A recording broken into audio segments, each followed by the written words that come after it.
السلام عليكم اخوتي، كي دايرين؟ لاباس عليكم؟ كيف بقيتم مشاهدين؟ كنتم على خير؟ يا رب تكونوا بخير على خير ان شاء الله دائما. جيتكم فيديو جديد ونهار جديد ويوم زوين ونوصمش واعر. بغيت نعرفكم بالطريق وبلاصة زوينة وفيها ما شاء الله ما شاء الله جميل كيطلب الفواكه. اليوم راني شادة طريق موزار،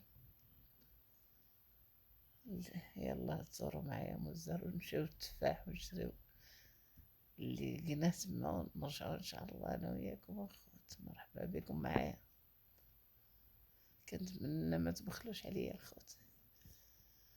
اخوتي وليداتي وكل احبابي الموجودين، بلايك واشتراك ومشاهدة كاملة. الله يحفظكم. كما كتشوفوا رانا ماشيات ان شاء الله، نمشي نتقدى وديك الساعة ان شاء الله يا ربي نرجعو على خير. كما كتشوفوا انا ماشية في طريق موزار، ما صورتش من الاول وانا خارجة، صورت كنت المهم هذا ان شاء الله يا ربي نوصلوا بخير على خير يا ربي. طلعت غير بالموتور، يعني طلعت صغير ما كان لي عقلي.